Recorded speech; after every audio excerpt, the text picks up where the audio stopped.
ਅੱਛਾ ਇੱਥੋਂ ਤੁਸੀਂ ਤੁਰਦੇ ਹੋ ਹਾਂਜੀ ਤੇ ਆ ਇੰਨਾ ਕਿਤੇ ਸਫ਼ਰ ਆ ਇਹ ਤੁਹਾਡੇ ਤੇ ਤੁਹਾਨੂੰ ਲੱਗਦਾ ਨਾ ਅੱਛਾ ਸਾਲਾਂ ਦਾ ਸਫ਼ਰ ਹੈ ਸਾਲਾਂ ਇਹ ਜਿਹੜਾ ਹਾਂਜੀ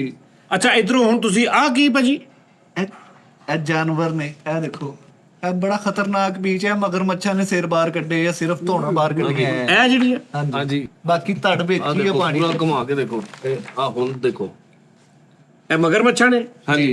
ਇਹ ਮਤਲਬ ਬਾਹਰ ਦੇਖ ਰਹੀਆਂ ਨੇ ਹਾਂਜੀ ਤੇ ਇਹ ਵੱਡੇ ਕੇਕੜੇ ਫਿਰਦੇ ਨੇ ਅੱਛਾ ਇੱਥੇ ਫਿਰ ਇਹ ਤੁਸੀਂ ਨਿਸ਼ਾਨੀਆਂ ਲਾਈਆਂ ਕਿ ਇਸ ਜਗ੍ਹਾ ਤੇ ਇਹ ਚੀਜ਼ਾਂ ਨੇ ਖਤਰੇ ਸਾਨੂੰ ਜਿਹੜੇ ਖਤਰੇ ਹਿੰਟ ਰੱਖੇ ਕਿ ਇੱਥੋਂ ਇਸ ਚੀਜ਼ ਤੋਂ ਬਚਣਾ ਓਕੇ ਓਕੇ ਓਕੇ ਅੱਛਾ ਇੱਥੋਂ ਤੁਸੀਂ ਤੁਰ ਪਏ ਹਾਂਜੀ ਇੱਥੋਂ ਤੁਰੇ ਇੰਜ ਪਰ ਨਾਲ ਹੀ ਆਣਾ ਅਸੀਂ ਓਕੇ ਕਿਉਂਕਿ ਉਰਲੀ ਸਾਈਡ ਤੇ ਫੋਰਸਾਂ ਜਿਹੜੀ ਸਮੁੰਦਰ ਦੀ ਪੁਲਿਸ ਆ ਨਾ ਹਾਂ ਉਹ ਹੋ ਤੁਹਾਨੂੰ ਮੈਂ ਦੱਸਦਾ ਐਡੇ ਐਡੇ ਢਿੱਡ ਇੰਜ ਕਰਕੇ ਡਾਲੇ ਚ ਸੁੱਟਦੇ ਨਾਲ ਗਾਲ ਕੱਢਦੇ ਕਿਆ ਕਹਿਨੇ ਅੱਛਾ ਅਸੀਂ ਹੁਣ ਇਧਰੋਂ ਨਹੀਂ ਜਾ ਸਕਦੇ ਇੱਥੋਂ ਪਹੁੰਚਣਾ ਕਿੱਥੇ ਤੁਸੀਂ ਸਾਡਾ ਆ ਵਾਜੀ ਮੇਨ ਟਾਰਗੇਟ ਚਿੜੀਆਂ ਦਾ ਚੰਬਾ ਹਾਂਜੀ ਅੱਛਾ ਇਹ ਤੁਹਾਡਾ ਆ ਸਿੱਧਾ ਕਰਕੇ ਦੇਖੋ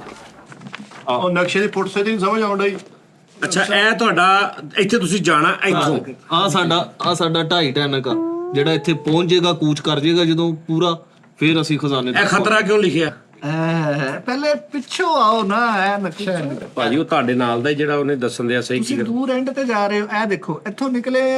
13 ਦਿਨ ਦਾ ਸਫ਼ਰ ਆ ਕੇਕੜਾ ਚੌਕ ਪਹੁੰਚਣ ਚ ਹੈ 13 ਦਿਨ ਇੱਥੋਂ ਤੁਸੀਂ ਨਿਕਲੇ ਹਾਂਜੀ ਇਹ ਕੀਕੜਾ ਚੌਕ ਹਾਂਜੀ ਦੇਖਣਾ ਚਾਹ ਇਹ ਸਮੁੰਦਰ ਦੇ ਵਿੱਚ ਜਿਹੜਾ ਸਿਸਟਮ ਹੈ ਨਾਮ ਆ ਜਿਹੜਾ ਇਲਾਕੇ ਦਾ 13 ਦਿਨ ਦੀ ਮੁਸਾਫਤ ਤੋਂ ਬਾਅਦ ਇੱਥੇ ਲੰਗਰ ਅੰਦਾਜ਼ ਹੁੰਦਾ ਜਹਾਜ਼ ਜਾ ਕੇ ਸੰਗਲ ਪਾ ਦਈਦੇ ਨੇ ਕੀਕੜਾ ਚੌਕ ਕੇਕੜਾ ਚੌਕ ਇੱਥੇ 2-3 ਕੰਟੀਨਾਂ ਇਹ ਉਹ ਜਿਹੜਾ ਨਹੀਂ ਸੜਕ ਦੇ ਕਿਨਾਰੇ ਬਣਿਆ ਹੁੰਦਾ ਕਿਆਮਤ ਵਾਲਾ ਹਾਂਜੀ ਅੱਛਾ ਇੱਥੇ ਕਿਆਮਤ ਆਮ ਕੀਕੜਾ ਚੌਕ ਹਾਂਜੀ ਇੱਥੇ ਸਟੇ ਕਰਕੇ ਤੁਸੀਂ ਅੱਗੇ ਨਿਕਲਦੇ ਹੋ ਪਹਾੜੀ ਇਲਾਕਿਆਂ ਦੇ ਵਿੱਚੋਂ ਇੱਧਰ ਆ ਜਾਂਦੇ ਹੋ ਇੱਥੇ ਇੱਥੇ ਆ ਗਏ ਆ ਮਗਰਮੱਛਾਂ ਦੇ ਸਿਰ ਇਹ 20 ਦਿਨ ਦਾ ਸਫ਼ਰ ਹੈ ਇੱਥੋਂ ਅੱਛਾ ਇੱਥੇ ਤੁਹਾਨੂੰ ਕੋਈ ਖਤਰਾ ਹੁੰਦਾ ਮਗਰਮੱਛਾਂ ਦਾ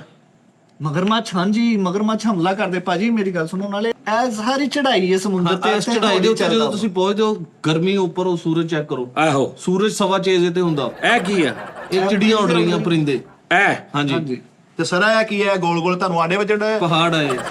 ਅੱਛਾ ਇਹ ਪਹਾੜ ਆ ਸਾਡਾ ਹਾਂਜੀ ਪਹਾੜ ਨੇ ਇਹ ਸਤਾਜ ਏਡੇ ਮਾੜੇ ਦੇ ਹਾਲਾਤ ਤੇ ਪਲਾਸਟਿਕ ਦਾ ਖਜ਼ਾਨਾ ਲੁੱਟ ਕੇ ਲਿਆਉਂਦੇ ਆ ਓ ਯਾਰ ਕਰਾਚੀੋਂ ਇੱਥੇ ਤੱਕ ਆਏ ਆ ਟ੍ਰੇਨ 'ਚ ਬਹਿ ਕੇ ਨਹਾਣ ਵੀ ਨਹੀਂ ਦਿੱਤਾ ਸ਼ੋਕ ਪਾ ਲਿਆ ਜੇ ਤੁਸੀਂ ਤੇ ਆ ਜਾਓ ਛਾਤੇ ਬਹਿ ਕੇ ਯਾਰ ਤੁਹਾਡੇ ਹਾਲਤ ਦੇਖ ਕੇ ਲੱਗਦਾ ਵੀ ਤੁਸੀਂ ਇੰਨਾ ਸਫ਼ਰ ਕਰਕੇ ਇੰਨੇ ਖਤਰਿਆਂ ਚੋਂ ਉੱਥੋਂ ਤੁਹਾਨੂੰ ਜਿਹੜਾ ਲੋਹਾ ਲੱਭਦਾ ਉਹ 2600 ਦਾ ਵਿਕਦਾ ਹੁਣ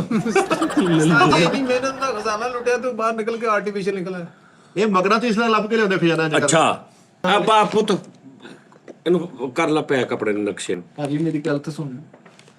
ਤੁਹਾਡੇ ਕੈਮਰੇ ਮੱਛੀ ਤੂੰ ਇਦਾਂ ਕਰ ਤੂੰ ਕੱਲਾ ਹੀ ਨਿਕਲਦਾ ਤੂੰ ਬਾਹਰੋਂ ਇਥੋਂ ਨਕਸ਼ਾ ਕਰਾ ਤੇ ਨਿਕਲ